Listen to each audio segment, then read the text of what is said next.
자, 새해 여러분의 목표 중에 하나 요거 있지 않습니까? 새해에는 더 알뜰하게 살아야지. 돈도 아끼고 돈도 더 잘 벌고 가계부도 좀 써보고. 근데 참 이게 가계부 쓰는 게 생각처럼 쉽지가 않습니다. 그래서 항상 앞에 한 1월은 잘 씁니다. 1월은. 이분에게 아주 기분 좋은 잔소리 한 번 더 들으면 좋을 것 같습니다. 머니 트레이너 김경필 대표입니다. 안녕하세요. 네, 반갑습니다. 이번에는 가계부를 쓰신 겁니까? 아니면 가계부를 쓰라고 뭔가를 만드신 겁니까? 그러니까 가계부를 만들었죠. 그래서 이제 짠테크 가계부, 김경필의 짠테크 가계부라는 거를 이제 출시를 했는데 11월 초에만 나왔거든요. 근데 뭐 내년에는 우리가 가계부 어플도 있고 다 그렇지만은 직접 손글씨로 한 땀 한 땀 이렇게 쓰는 그런 한 해를 만들어 보자. 2024년도가 아무래도 경제 위기의 정점이 될 것 같으니까 그런 차원에서 이제 만든 거고요. 다이어리하고 가계부를 따로 하면은 좀 이렇게 두 개를 다 들고 다니기가 어려우니까 다이어리 겸 그다음에 가계부 겸 이렇게 해서 만든 거예요. 그러니까 아마 1년 동안 항상 손에 쥐고 이렇게 가까이 하시면서 쓰시면 좋지 않을까라는 생각을 합니다. 근데 그 가계부를 쓸 때 가계부를 쓰기 전에 또 해야 되는 게 있어요? 체크할 것들? 그렇죠. 소비 습관부터 확인해야 된다고요? 그러니까 일단은 제가 이제 소비 MBTI라는 걸 만들었는데 아마 여러분들 녹색 창에다가 소비 MBTI라고 치시면 아마 테스트 해볼 수 있게 제가 해놨거든요. 근데 이 소비도 이제 이게 MBTI라는 게 그냥 MBTI 짝퉁 아니냐 뭐 이렇게 얘기하시는데 그건 MBTI는 아니고 본인의 성격. 근데 이거는 이제 제가 Money Bias and Tendency Indicator라고 해서 돈의 소비에 대한 어떤 성향을 16가지로 분류해 본 거예요. 그러니까 아마 지금 우리 청취자분들은 이제 듣다 보면 그게 뭐지라고 생각하실 수 있는데 크게 보면은 이제 그 우리 성격 MBTI하고 비슷하게 이니셜이 영어 이니셜 4개가 나오는데 맨 앞에 이니셜은 E거나 G거나 둘 중에 하나거든요. 원래 이게 E거나 I거나. 그 성격에서는 그런데 이제 소비 MBTI는 E거나 G거나인데 이제 E는 영어의 economical 그래서 뭔가 절약하고 관리하고 막 돈을 염려하고 막 이런 스타일이고 G는 이제 generous라고 그래서 이제 좀 돈에 대해서 연연해하지 않고 좀 방임. 좀 이렇게 자유롭고 이런 스타일인데 뭐 E냐 G냐라는 것은 뭐 누구나 다 성격이 조금씩 있는데 어느 쪽에 더 가깝냐. 그러니까 우리 이제 말로만 한번 테스트해 보자면 우리 이대호 기자님은 돈에 대해서 막 매일 막 통장 잔고 보고 막 관리하고 염려하고 뭐 이런 스타일이세요? 아니면 그냥 뭐 돈은 그냥 뭐 그냥 쓰면 쓰는 거지 뭐 이렇게. 그럼 저는 E입니다. E죠. 관리하고 통제하는 아무래도 스타일입니다. 좀 관리하고 통제. 이제 그런 거고요. 이제 두 번째 나오는 이니셜. 청취자 여러분도 같이 한번 들으면서 해보세요. 뭐 나중에 한번 시간 나서 그 녹색 창에 치시고 해보시고 지금 그냥 나는 좀 E일까 G일까 생각같이 해보세요. 이제 이대호 기자님이 E라고 그랬고 그다음에 두 번째는 R 아니면 I예요. R은 regular. 굉장히 돈을 일관되게 쓰는 거예요. 항상 똑같은 돈을 쓰는 스타일이고 irregular. I는 좀 왔다 갔다. 돈이 계속 그냥 많이 썼다 적게 썼다 막 좀 불규칙한 스타일. 요거는 어떻게 이대호 기자님 어떠십니까? 저는 그냥 R이에요. 일관성이 더 있을 것 같은데요. 그죠? 가끔 뭐 다른 소비도 그렇긴 하긴 합니다만. 하지만 그러니까 아무래도 계절적 지출 빼고는 그냥 항상 똑같은 소비를 한다. ER이죠. 그다음에 ER. 그다음에 이제 세 번째는 이걸 이제 테스트를 해봐야 뭐 정확하게 나오긴 하지만 자기가 F와 그다음에 S가 있는데 F는 Food and Culture 그래서 그 문화 레저나 음식에 돈을 많이 쓰는 스타일은 F가 나오고 그다음에 이제 뭔가를 사들이는 쇼핑 뭔가를 많이 사는 거에 돈을 많이 쓰면은 이제 S가 나오거든요. 쇼핑이냐 푸드냐. 근데 이제 일반적인 사람들은 당연히 푸드가 더 많이 나오고요. 아무래도 먹는 비용이 필수니까. 크지. 필수니까. 근데 이제 먹는 비용보다 거의 뭔가 사들이는 데 쓰는 비용이 거의 먹는 거에 70% 이상 육박하면 이 S가 나옵니다. 성향이. 그러니까 옷 사는 거, 뭐 신발 뭐 이런 사는 거에 거, 돈을 많이 가방 쓰면. 사는 거. 그래서 아마 F일 것 저는 같은데. 푸드입니다. 푸드. 그렇죠. 저도 여기까지 저랑 똑같아요. 필수적으로 써야 되는 ERF. 그다음에 이제 돈을 쓴다는 것이 사실 여가 생활하고 굉장히 밀접한 관련이 있거든요. 그러니까 여가에 돈을 많이 쓰지 뭐 사실 우리가 회사에서 근무하는 동안에 막 돈을 많이 쓰지는 않으니까. 그렇죠. 뭐 점심값 정도죠. 토요일과 일요일 여가 생활을 어떻게 보내느냐 해서 좀 저는 이제 집에서 조용히 그냥 유튜브 보든지 그냥 누워 있든지 뭐 책 보든지 그냥 뭐 이런단 말이에요. 근데 이렇게 조용하게 뭐 동네 산책 정도 하고 이런 정도의 좀 조용한 여가 생활을 보내면 Q가 나옵니다. quiet. 그래서 조용한. 근데 이제 막 뭐 산악 자전거 타러 나가고 산에 가고 막 사람 만나러 가고 막 테니스 치러 가고 막 바깥에 뭔가 계속 누군가 활동을 해야만 이 여가 생활이 된다라고 하는 분들. 이건 이제 D가 나오는데 D는 다이나믹의 약자입니다. 그래서 저는 개인적으로 ERFQ거든요. 저도 그러네요. 예. 아마 ERFQ가 가장 많아요. 일반적인 분들이. 그래도 뭔가 가계부를 찾는 사람 자체는 ERFQ겠네요. 그렇죠. 네, ERFQ가 많은데. 근데 사실은 GISD 이 완전 반대편에 있는 분들이 조금 이 방송도 들으셔야 하는데 그분들은 그렇죠. 막 음악 방송 들으면서 어디 지금 놀러 가고 있겠죠. 그렇죠. 연휴. 몸을 흔들면서 운전하고 있는 거지. 자, 근데 그러니까 G라는 게 이제 내가 E 성향이냐 G 성향이냐도 네. E가 강하냐 아니면 G가 강하냐지 뭐 이게 이 성향이 다 없다는 건 아니거든요. 근데 이제 중요한 건 소득이 높아질수록 E에서 G로 바뀌어요. 그러니까 E에서 G로. 그리고 소득이 높아질수록 F에서 S로 바뀌어요. 그래서 제가 이거 이제 예능 프로그램 나가서 이제 그 연예인들한테 다 이거 해봤거든요. 예. 뭐 예를 들면 전현무 씨나 장도연 씨나 뭐 네. 다 해봤는데 주로 연예인들은 GIS가 나옵니다. 많이 버는 만큼 많이 쓰고. 그러니까 아무래도 이제 뭐 너무 바쁘고 뭐 일단 돈은 아무래도 수입이 일반 직장인보다 높으니까 막 쓰는 거에 대해서 연연해하지 않고 아무래도 먹는 거는 돈 많이 번다고 하루 10끼 먹진 않으니까 그렇죠. 네. 아무래도 F보다는 S가 나오고 근데 이제 피곤하니까 주로 Q가 많지. 지내는데 좀 조용히 지내니까 주로 쇼핑을 많이 하고 뭐 이런 성향이 되는 거니까 이 우리 청취자분들 잘 보시면 2030이면서 내가 아직 그렇게 고소득자가 아니고 뭔가 자산을 지금 이제 막 모아가야 되는 분이다라면 당연히 ER이 나와야 됩니다. 뭐 뒤에 S가 나오냐 뭐 F 이거는 뭐 개인 성향일 수는 있는데 반드시 앞에 E하고 R이 나와야 돼요. 지금 GISD라고 고백하시는 분들이 전희진님, 6938님, 형훈남님 많이들 계십니다. 근데 이런 분들이 들으시는 게 더 좋은 거죠. 그럼요. 이제 개선의 여지가 조금 바꿔보자라는 얘기죠. 근데 그 투자를 할 때도 네. 기질이 되게 중요하다고 저는 알고 있거든요. 뭐 워런 버핏이나 찰리 먼거도 기질 이건 타고 나는 거다. 사실 이게 중요하다는데 돈을 모으는데도 기질이 따로 있을까요? 어떻게 좀 중요한 면이 있을까요? 사실 우리가 이제 이 인격 우리가 퍼스널리티라고 하는 인격이라는 게 원래 캐릭터하고 그 템퍼러멘트라는 기질하고 합쳐진 거라고 많이 얘기를 하는데 네. 성격은 살면서 바뀌는데 기질은 사실 잘 안 바뀝니다. 이건 바꾸기가 좀 힘들거든요.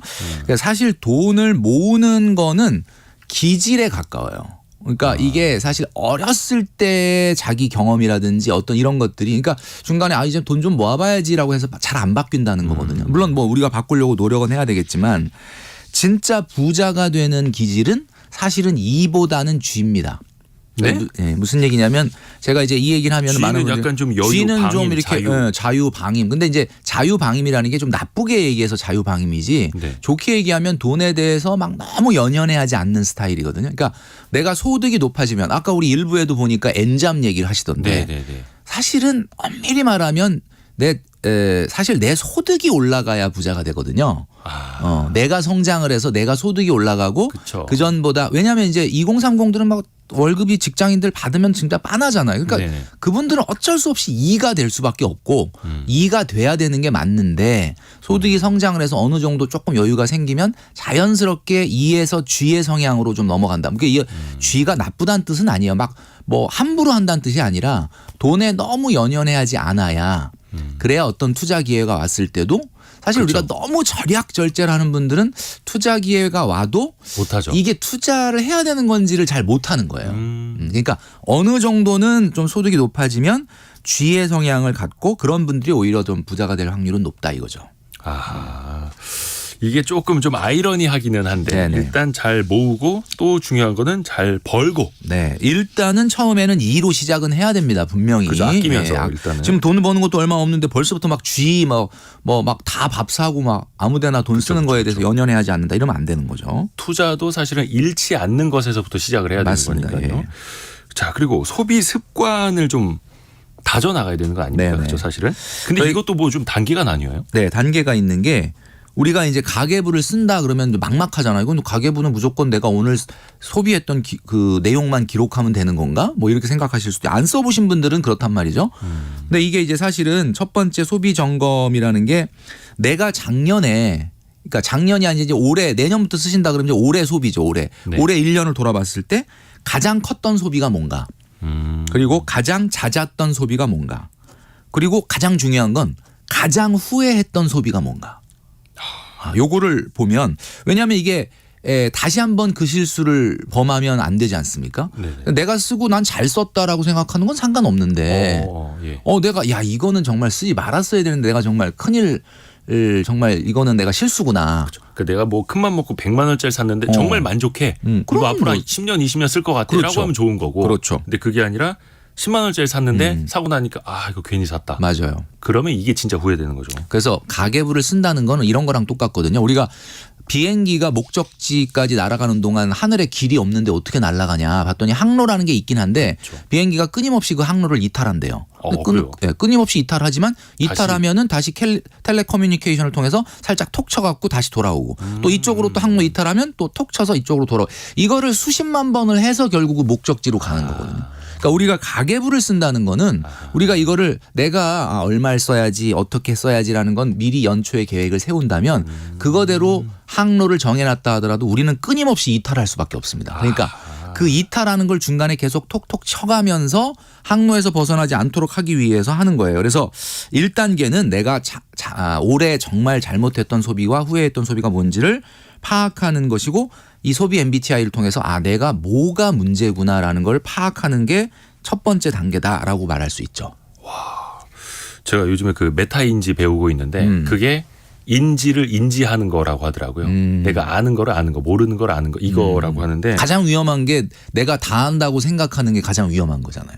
다 안다고 그렇죠. 그렇죠. 그게 위험한 거죠. 그래서 내가 계획대로 가고 있나 아니면 이게 이탈되고 있나를 아는 것. 맞아요. 그래서 중간중간 계속 보정하고 보정하는 맞아요. 것. 물론 계획대로 안 하더라도 안 되더라도 그거는 괜찮습니다. 보정을 하면 되니까요. 네네네. 그걸 모를 때가 문제죠. 네. 그 다음은 어떻게 나갑니까? 2단계는. 자, 2단계는 그러니까 이제 내가 잘못했던 거 그리고 이제 어떻게 보면 내가 목적지 가는 항로를 그렸다면 그 항로에서 계속 끊임없이 이탈하는 것을 내가 가계부를 쓰면서 좀 뭔가 이탈을 하는 걸 방지한다라고 말씀드렸는데 두 번째는 내가 지향하는 목표가 뭐냐. 이제 그걸 알려면 자산을 파악을 해야 돼요. 그러니까 내가 저축하고 있는 거, 또 보험 들고 있는 거, 또 대출 지금 갚아 나가고 있는 거, 그다음에 이제 고정 수입이라든지 지출 이런 항목별로 정확한 어떤 데이터가 있어야 되는데 사실 가계부를 쓰게 되면은 이런 숫자와 늘 마주하게 되기 때문에 아무래도 숫자를 정확하게 압니다.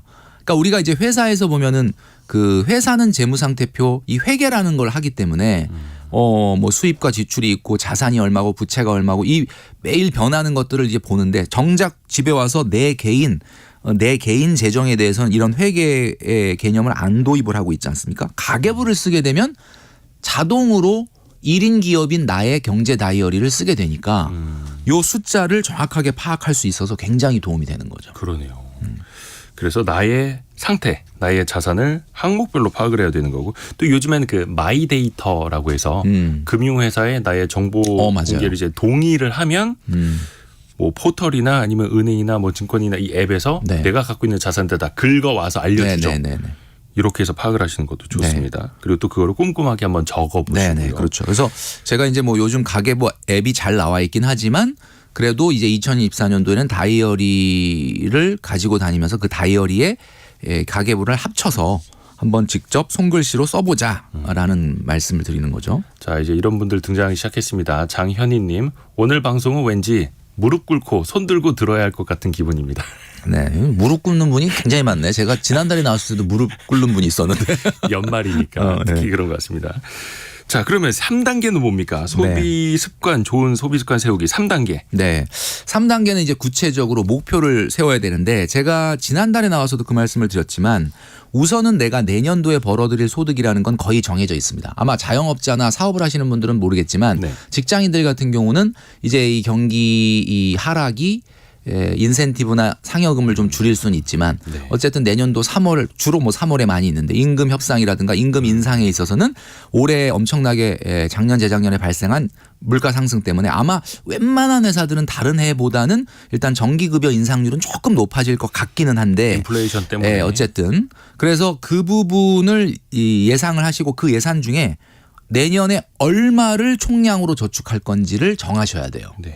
자, 이게 제가 11월 달에도 나와서 말씀드렸는데 아끼고 모으고 분리고를 하지 말라 그랬잖아요.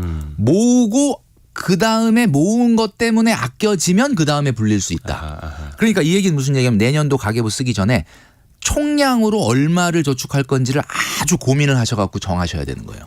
그럼 예를 들면 내년에 내가 2천만 원은 좀 모아야 되겠다.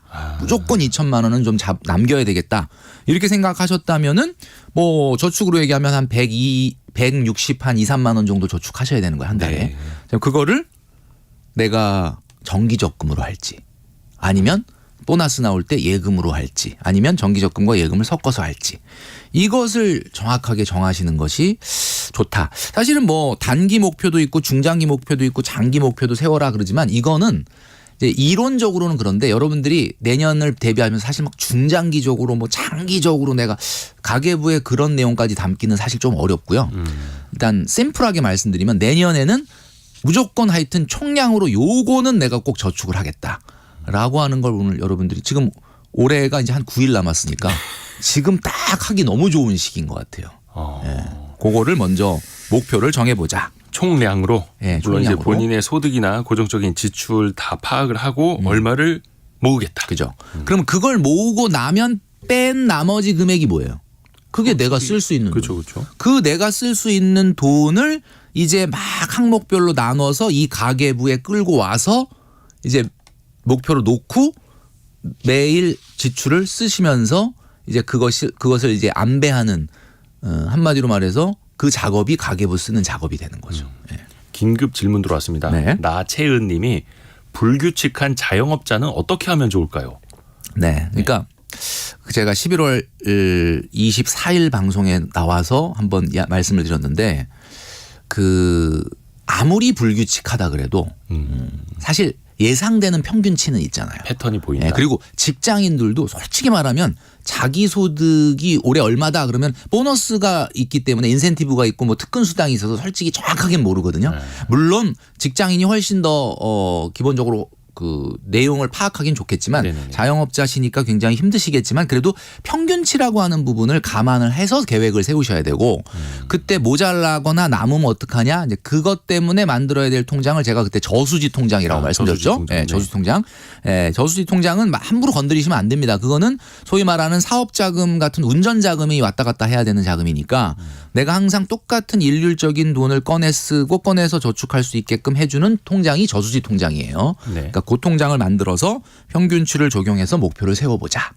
이렇게 말씀드릴 수 있습니다. 평균치 그리고 지난해 12월, 뭐 지난해 11월은 어땠는지라는 이제 데이터도 본인이 이제 자기의 데이터를 또 관리하시면 네네네.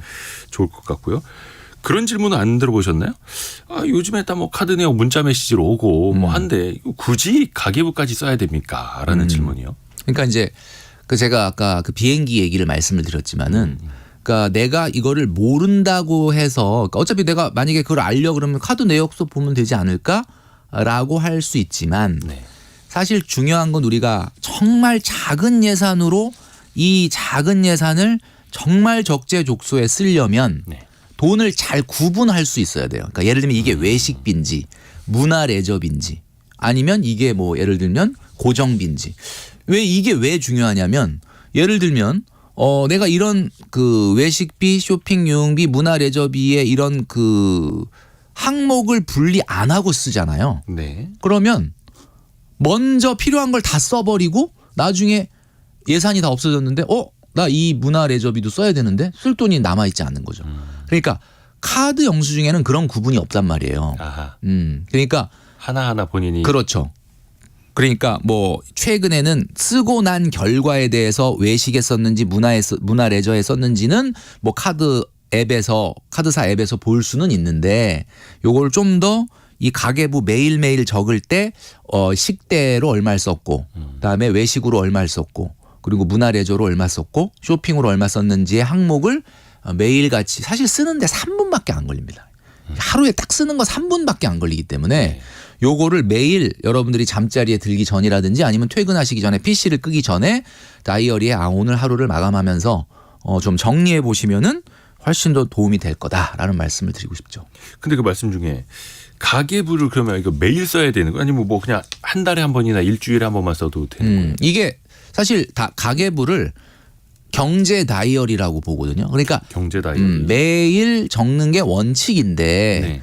뭐 항상 이제 루틴을 만드시는 거죠. 나 뭐 예를 들면 하루에 이제 그 잠자리에 들기 전에 뭐 앉아서 책상에서 쓰는 분도 있고 어떤 분은 퇴근하기 전에 뭐 쓰는 분도 있고 이렇게 할 수는 있겠지만 그걸 놓쳤다 그래서 뭐 큰일 나는 건 아니에요. 그러니까 그 다음 날 다음 날 쓸 때 아 맞아 어제하고 엊그제 이거 어떻게 지출 썼는지 안 적었네. 그러면 이제 카드 영수증이나 이제 이걸 보면서 쓰시면 되는 거죠. 그러니까 원칙은 매일 쓰는 게 맞죠. 일기처럼. 그렇지만 밀렸다 그래도 뭐 크게 문제가 되는 건 아니다라는 거고 일주일에 한 번 이제 리뷰를 한번 하는 거죠. 아 이번 주에 어떻게 됐구나.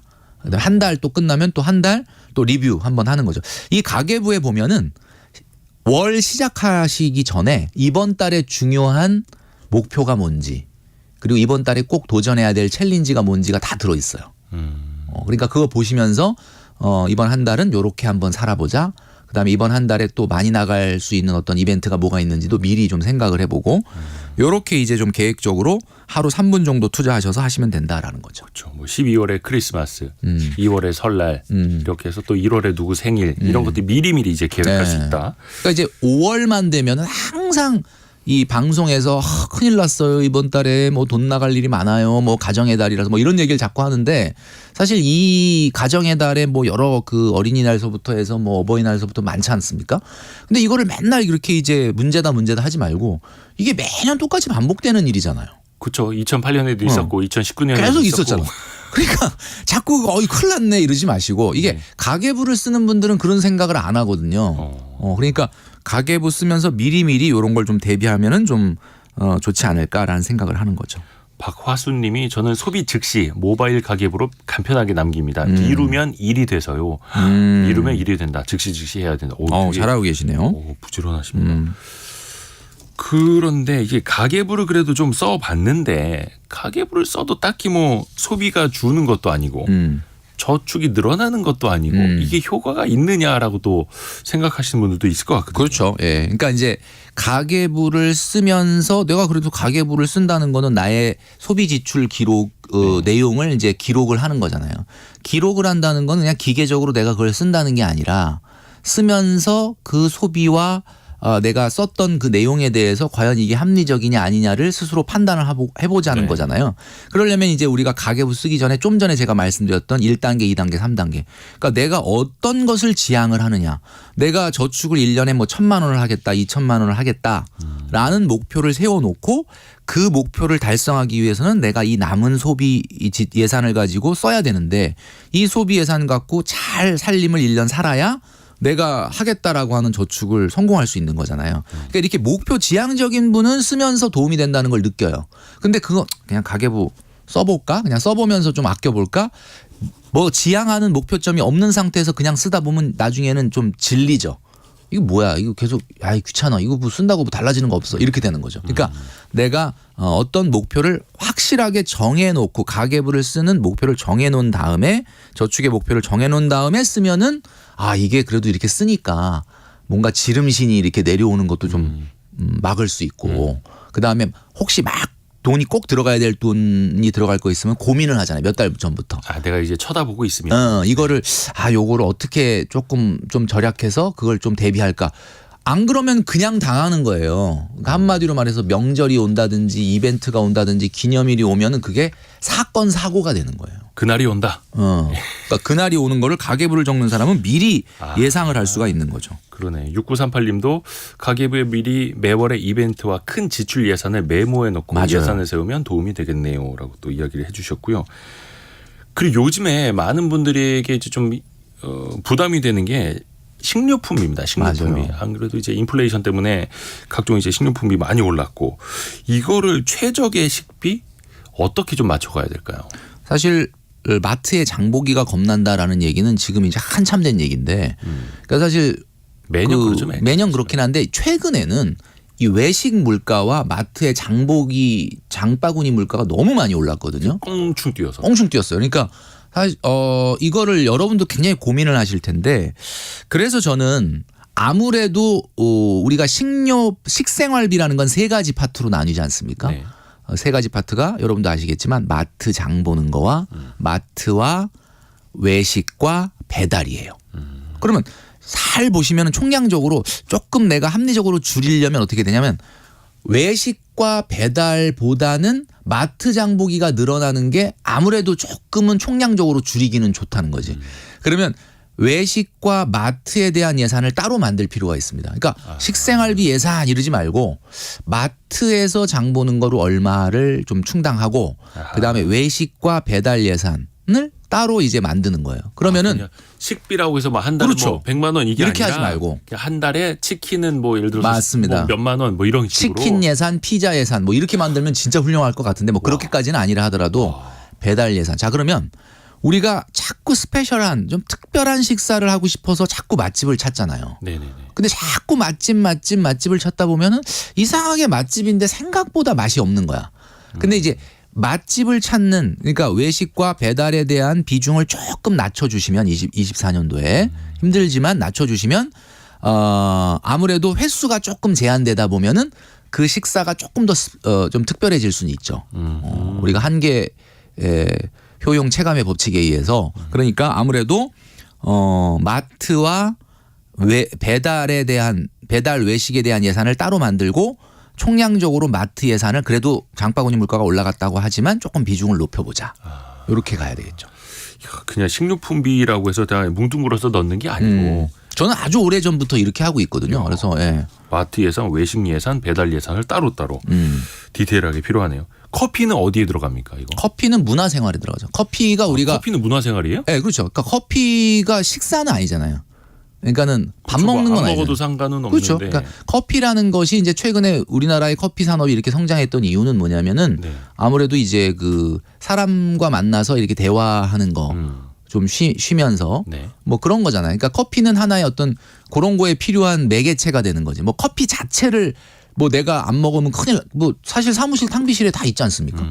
그러니까 이 커피 테이크아웃 하거나 아니면 우리 브랜드 커피 이런 데 가서 마시는 것 자체는 문화생활이라고 봐야 되는 거죠. 문화생활. 안 그러면 그냥 탕비실에 있는 그 이거 뭡니까 봉지 커피 찌개서 타 먹어도 되는데. 그렇죠.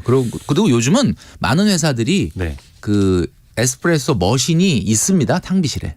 많은 경우에. 특히 그 저희가 크리스마스 날엔 그걸 또 다룰 거거든요. 자동차 관련된 세금. 자동차 관련 세금만 들어봐도 이거 엄청 많더라고요. 근데 세금이 아니라 관리비, 유지비가 또 엄청 들지 않습니까? 맞아요. 이건 어떻게 관리돼야 됩니까? 사실 일단 차를 그래서 제가 항상 얘기하는 건 이제 차가 되게 우리 고정비로서 미래의 소비를 아주 그냥 확실하게 확정시켜버리는 그거기 때문에 좀 주의해야 된다. 그래서 제가 이제 BMI 지수를 말씀드린 적이 있는데 BMI 지수가 뭐냐면은 그 바디 매스 인덱스 체질량 지수가 아니라 그 체질량 지수네 참. 차질량 지수라 그래서 블러프 매스 인덱스 그러니까 허세 지수를 나타내는 거거든요. 허세 지수. 허세 지수. 근데 한국 사람들은 남을 많이 의식을 하고 또 비즈니스를 할 때 내가 어느 정도 그래도 좀 좋은 차를 타야지 좀 비즈니스에도 좀 도움이 된다라는 성향이 있으시거든요. 근데 사실 제가 보니까 그 어딜 손님을 만나러 갔다가 그 손님이 내가 차를 끌고 와서 차 타고 가는 주차장까지 배웅을 안 해요. 그러니까 그냥 내가 무슨 차 타는지 그분이 잘 몰라. 그러니까 차 키를 좋은 걸 사는 게 좋을 것 같아요. 그러니까 우리가 보통 만나면은 왜 지갑이라든지 뭐 이렇게 휴대폰 놓잖아. 그러면 그 자리에 차 키는 좀 좋은 거를 이렇게 사서 테이블에 뭐 예를 들면 뭐 이렇게 벤츠나 뭐 이런 거 케이스만 딱 하고 그분이 뭐 나 쫓아나오지 않으니까 이제 왜 이렇게 차를 제가 얘기하냐면 차라는 게 이제 우리 좀 전에 말씀 주셨지만은 3료 6비 12금이라는 게 있어요. 3료 6비 12금. 이게 무슨 얘기냐면 이 유지비가 여러 가지가 들어가는데 일단 3료가 뭐냐면 보험료, 통행료, 과태료. 요런 게 들어가거든요. 뭐 어디 통행료 없는 데만 다닐 수도 없고. 그다음에 6비는 뭐냐면 주유비, 주차비, 수리비, 세차비, 대리비, 발레 파킹비. 굉장히 많죠. 발레 파킹도 내가 스스로 주차할 수 있는데 그러니까 굳이 그거를 이제 주차를 대신 해주겠다고 맞아요. 어쩔 수가 없습니다. 뭐 강남 같은 데는 보면은 뭐 5,000원 받는 데도 있어요. 맞아요. 이게 진짜 12금이라는 건 뭐 우리가 그 당연히 세금 자동차 세금 내시는 거 알지만 그 안에 보면 뭐 살 때 취득세, 등록세, 부가가치세, 개별 소비세, 주행세, 지방교육세 해가지고 이게 뭐 연쇄적으로 엄청나게 12가지 정도 된다 그러더라고요. 자, 그러니까 이런 것들의 비용을 다 더하면 실제 여러분들이 계산한 유지비보다 훨씬 높고 거기다가 감가되는 게 있지 않습니까? 차는. 네. 근데 이걸 생각을 안 하시거든요. 차를 사시고 그 내가 막 유지비 계산해서 한 70만 원 들겠구나. 그게 다가 아니고 차는 뭐 종류에 따라 좀 다르긴 한데 거의 대부분의 차들이 구입하고 5년 정도 지나면 65%가 감가가 됩니다. 네네네. 이것까지 더하면은 이 유지비가 어마어마하거든요. 그래서 제가 BMI 지수는 1.5까지만 정상이다라고 얘기했는데 그 1이 6개월치 소득입니다. 근데 1.5까지는 그래도 정상이다라고 얘기한다는 거는 9개월치 자기 월 소득의 9개월치 정도 되는 차를 타는 것까지는 그냥 뭐 오케이. 근데 1.5보다 넘는다. 그러면 그거는 고허예요. 고허. 그 예를 들어서 뭐 연봉이 3천이다. 그러면 1,500만 원짜리 차라든지 뭐 한 1,700~800만 원까지는 괜찮은데. 그렇죠. 근데 연봉이 3천인데 차값이 4천이다. 이러면 그거는 혼나는 거예요. 사실 연봉이 3천이면 안 사야 되는 게 맞는 거지. 그런데다 연봉이 3천인데, 그러니까 사실 여러분들 그 수도권 같은 경우나 서울 같은 데는 네네. 사실 많은 분들이 그런 얘기 하잖아요. 뭐 연봉 3천 4천도 차를 사시는 분들이 많긴 한데 네. 엄밀히 말하면은 차가 없어도 생활하는데 그렇게 크게 지장은 대중교통이 없어요. 원체 잘 대중교통 돼 워낙 잘 돼 있으니까. 근데 이제 뭐 지방 같은 경우야 당연히 뭐 3천 4천이라도 차가 없으면 움직이기 어렵다라고 하면은 뭐 그거는 뭐 경차라든지 좀 전에 말씀했던 것처럼 뭐 1,500, 2천 정도 수준에서 차를 대중교통이 안 되니까 교통수단으로 사는 건 좋은데 네. 사실 제가 생각할 때는 여러분들이 좀 어떻게 생각하실지 모르겠지만 너무 박하다라고 보실지 모르지만 월소득 400 이하는 안 사는 게 맞을 것 같아요. 뼈를 때리십니다. 뼈를 네. 때리십니다. 월소득 400. 왜냐하면 그게 많이 나가는 비용이니까. 아까 말씀해 주신 것처럼 그럼요. 3류, 6피, 12금, 각종 요금, 비용, 세금. 네. 와, 그럼 몇 매가 21가지, 21가지가 나가는 거네요. 그러니까요. 그래서 근데 이게 또 단순히 1.5 그러니까 6개월에서 9개월치의 월급 정도로만 차 그 이하로 살아. 근데 여기 보면 그 유지비라든지 각종 세금도 같이 감안을 해야 되는 그렇죠. 그런 거죠. 네, 감가되는 것까지 따진다면 이 지수를 꼭 지켜주시는 게 좋겠다라는 거죠. 아하. 그 저축도 이게 뭐 황금률 이런 게 있을까요? 물론 이제 저축 많이 하면 좋기는 한데 네. 그 비율 이런 건 좀 어떻게 보고 계세요? 이제 뭐 내가 주거 비용을 얼마를 쓰느냐. 그러니까 뭐 부모님하고 같이 생활하시면서 뭐 나는 주거비가 안 들어간다라고 하는 분도 있고 나와서 월세 전세금 대출 이자 낸다. 아직 내 집 마련이 안 돼 있는데 이런 비용이 나가는 분들도 있고 그러니까 이거는 일률적으로 뭐라고 딱 말씀드리긴 어려운데 네. 기본적으로 봤을 때 2030이다. 그러니까 지금 사회 초년생이다라고 네. 한다면은 일단 내가 버는 소득의 40에서 50%는 저축하기 위한 도전을 해야 됩니다. 도전. 그러니까 뭐 100% 되는 건 아니겠지만 자 그럼 도전을 하라는 얘기가 뭐냐? 자 저축을 해라가 아니라 40에서 50% 정도는 좀 저축하기 위한 도전을 해라. 그 얘기는 무슨 얘기냐면 제가 이제 우리 직장인들을 많이 만나는데 참 이게 놀라운 게 네. 소득이 높은 분일수록 N잡을 많이 해요. 더 열심히 산다. 아니 뭐 N잡을 하는 거를 꼭 열심히 산다고 뭐 N잡 안 하면 열심히 안 산다라고 얘기 딱 이분법적으로 얘기하기는 어려운데 네네. 조금 N잡에 더 관심 있는 분들은 소득이 어느 정도 되는 분들이고 그러니까 오히려 소득이 좀 낮은 분들은 사실은 직장인이 느끼는 어떤 피로감이랄까 이런 게 좀 더 높더라고요. 제가 보니까. 그러니까 그런 분들은 뭐 내가 주말이라도 쉬어야지 뭐 이런 게 많다는 거죠. 그러니까 제가 40에서 50% 정도는 꼭 도전을 해보도록 노력을 하고 도전을 해라라는 이야기는 자기 자신의 한계를 현재 당연히 사회초년생들은 월급이 적을 수밖에 없는데 자꾸 그 한계를 월급에 묶어놓으려고 하지 말고 조금 방법을 찾아야 된다. 그래 이제 조금 제가 자극적으로 말씀드리자면 소득이 높은 사람일수록 조금 N잡에 더 관심이 있더라. 라는 말씀을 살짝 드리는 거죠. 그 일종의 월급 그리고 하나의 직장을 넘어선 사람들이라는 거죠. 관심사도 많고 맞아요. 이것저것 할 수도 있고 또 도전을 하는 거고 이게 다 도전이네요. 맞아요. 2024년도는 아마 좀 도전을 해야 되는 한 해가 돼야 되지 않을까 싶습니다. 그렇죠. 사실 뭐 월급 빼고 다 오른다고 물가가 또 원체 많이 올랐으니까 그냥 가만히 쓰던 대로만 써도 사실은 그 인플레이션만큼은 지출이 늘어나는 거잖아요. 네. 아이고. 근데 이게 월급은 스쳐갈 뿐이라는 말 있지 않습니까? 네. 그러니까 통장은 잠깐 이제 뭔가 숫자로 한번 찌직 찍혔다가 다시 0으로 내려가는 그런 기계적인 네. 거. 지금 그 얘기를 우리 이대호 기자님이 해주셔서 제가 네. 한 가지 아이디어가 떠오른 게 네. 여러분 언젠가 한번 월급을 말이죠. 네. 이렇게 숫자로 보지 마시고 한번 어느 날 월급을 한번 다 10,000원짜리로 찾아보세요. 오. 저 이거 한번 해본 적이 있거든요. 옛날에. 근데 딱 찾아보면은 찾아서 옛날에 우리 그 할머니 할아버지들께서는 옛날에 노란 봉투에 누런 봉투에 네. 돈을 월급날 타갖고 와서 그쵸, 옛날에 그걸로 뭐 봉투로 줬죠. 등록금 얼마 떼고 반찬값 얼마 떼고 막 이렇게 하셨던데 그걸 한번 다시 해보시는 거예요. 내가 사실 이 10,000원짜리로 5만 원짜리로 바꾸면 사실 생각보다 많지 않고 네. 10,000원짜리로 바꾸면 와 이게 돈이 좀 달라져 보이거든요. 그렇죠. 다르게 보이죠. 심리가 그렇죠. 예, 그러니까 월급은 통장을 스친다라는 거를 슬퍼하지 마시고 스쳐야 되는 게 맞아요. 그러니까 무슨 얘기냐면 월급날 딱 들어오면 빨리 내가 목표한 적금 빠져나가고 보험료 빠져나가고 그리고 나는 쓸 올해 이번 달 한 달 쓸 예산은 쓸 통장으로 옮겨놓고 그래서 월급에 그냥 통장을 0으로 만드는 것이 사실은 맞는 거예요. 그 월급 통장에 뭔가 적금 나가고 뭐 나가고 생활비 얼마 쓰게 될지도 불분명한 상태에서 돈이 왔다 갔다 남는다? 그럼 그분은 분명히 돈을 많이 못 모읍니다. 그러니까 중요한 거는 월급 통장은 항상 잔액이 0이어야 한다. 그걸 기본으로 생각하라. 그렇죠. 그건 당연한 거다. 그러니까 빨리 은행으로 돈을 옮겨놓고 저축할 거. 그러니까 저축 통장으로 옮겨놔라. 그리고 내가 쓸 돈만 또 따로 내가 나한테 용돈 생활비 주듯이 딱 옮겨놓고 해서 월급 통장인 0을 만들어 놓게 하는 거에 수시 원래 정상이다라는 거예요. 그러다 그 0이 마이너스가 마이너스 나면 안 되죠. 마이너스 통장도 있기 때문에. 네. 그러니까 마이너스 통장보다는 항상 예비 자금인 저수지 통장을 갖고 있어야 되는 거죠. 맞습니다. 그래서 항상 그 변동 비용도 본인이 미리미리 충당을 해놔야 되는 거고 사실 우리가 오늘 지금 뭔가 가계부 실물로 된 가계부 쓰는 것도 이야기를 했습니다만 또 조금 전에는 월급을 아예 다 10,000원짜리로 찾아서 한번 관리를 해봐라라는 것도 본인이 느껴야 된다라는 네. 거죠. 체금을 해보고. 네네네.